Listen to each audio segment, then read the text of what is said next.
The Shawanotan people have called these lands where we are gathering home for thousands of years, and more recently, the Anishinaabe and Haudenosaunee have been sharing the land as one dish, one spoon treaty territory.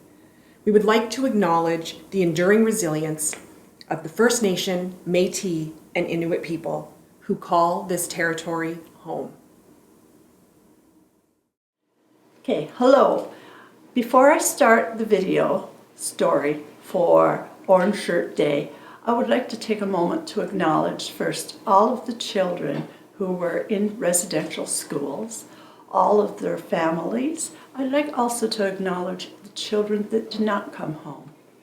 I acknowledge the Niagara Falls Public Library for taking this and giving me the opportunity to share this day for the second year in a row with the viewers and the people of Niagara Falls. I would also like to acknowledge you, the people who are taking the time today to join into this story and start your journey in reconciliation and learning more about Orange Shirt Day. Orange Shirt Day started by Chief Fred Robbins in Williams Lake, BC.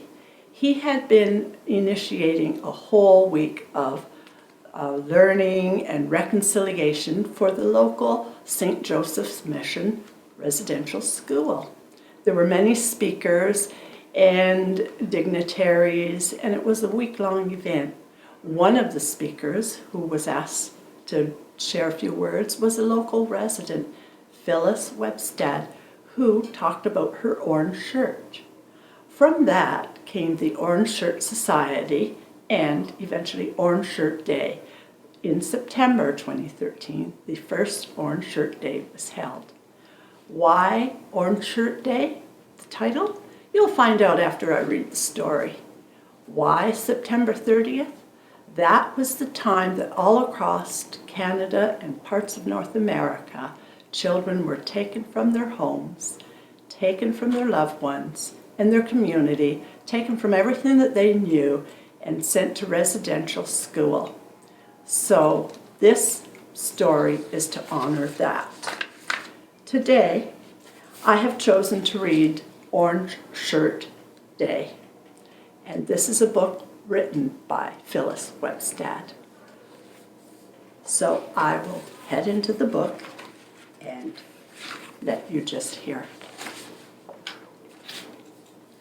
When Phyllis was a little girl, she lived with her granny on the Dog Creek Reserve, part of Six Nations. Their home, First Nation, their home had no electricity and no indoor toilet. In the summer, when the sun was hot, Phyllis could cool herself off in the bathtub full of water that Granny kept in the garden. Phyllis and Granny lived off the food that they grew in Granny's garden and berries from the land. Granny and Phyllis would go to the Fraser River and catch fish. They would eat some fish for dinner and dry the rest of the drying rack to save for winter. They didn't have much, but they got by with everything that they had. Growing up, Phyllis felt very, very lonely. There weren't many children on the reserve to play with. Each September, all of the older children, like her cousin, would leave the reserve to go to school. Phyllis looked forward to the day that she could go too. Phyllis didn't have many hugs when she was little, but she did have Granny, and she had Granny's house. And it was a safe place for everyone on the reserve. There were lots of people who came to Granny for help and advice. Phyllis's favorite place was to be in Granny's kitchen. When Phyllis turned 6 in July, Granny made her a cake. It was to celebrate her birthday. Granny told how Phyllis, now that she was 6, she was old enough and she would have to go to the school. When September came, she would go to the residential school, St. Joseph's Mission, for the first time. Phyllis was excited about going to the school so she could play with her cousin and other children. She wanted to find out what happened there, and she hoped that she would make some friends. Before her first day at school, Granny took Phyllis into town to buy her a new shirt. They didn't have a car or a truck, so when they went into town, they would take a blue bus that they called the stage. Going to town was exciting. They took the stage down a noisy, bumpy dirt road. Soon the bumps stopped and the noise hushed. Phyllis looked out the window and she saw a paved road whizzing by underneath them.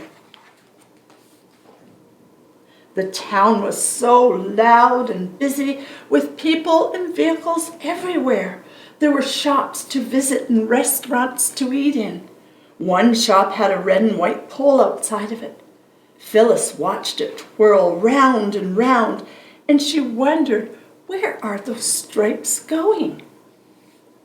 Granny took Phyllis to a restaurant, and they sat at a booth with a mini jukebox. When Phyllis dropped a coin into the slot, the box would play a song for her. Phyllis ordered breakfast with 2 eggs. When they came, they were sunny side up. It was like they were looking up at her from the plate. Phyllis didn't know how to eat those eggs. Granny's eggs were always scrambled. After breakfast, Granny took Phyllis to a shop filled with clothes and toys. Phyllis picked out a shiny orange shirt that laced down the front. It was so bright and exciting. She felt as excited about the shirt as she did about going to school. Granny bought the shirt and they got back on the stage and went home. Phyllis held the bag with her orange shirt in it all the way. She promised herself that she would not wear that shirt until the big day when she went to school. Phyllis waited and waited, and finally the day arrived. Phyllis, wearing her shiny orange shirt for the very, very first time, said goodbye to Granny. Granny patted her on the head and said, "What love it." Phyllis got on the stage with all the other children and waved at Granny from the window. It was a 2-hour journey to get to the residential school, much farther than Phyllis had ever traveled before. She stared out the window and waiting to see the place where they were going. When they arrived, Phyllis started to feel very scared. The residential school was so much taller than anything she had seen before. The building seemed cold and unfriendly as the nuns who came out of the school to meet her. Phyllis asked her cousin how long they had to stay there. Her cousin said that it would be 300 sleeps before they could go home. 300 sleeps? That sounded like forever. The nuns took all the children inside and walked them down a long hallway in a single file. In a room, the children were undressed and they were made to take a shower. Phyllis had never seen water coming out of the walls before. Phyllis didn't want to take off her shiny orange shirt, but the nuns said she had to. They made her do it. After she had showered, they gave her different clothes to wear. She didn't like them. The nuns put Phyllis in a chair and cut her hair very short. She asked for her orange shirt back, but they told her she wouldn't be allowed to wear it anymore. Phyllis cried, "Give it back. It's not yours. It's mine. My granny bought it for me." But no one would listen. The residential school wasn't where Phyllis learned. It was a place where the children slept and ate. Phyllis soon realized that the nuns didn't care if she was tired, sick, hungry, or sad. She had to rely on herself. It felt as though she didn't matter. At dinner time, Phyllis and the other children would eat tasteless and almost colorless food.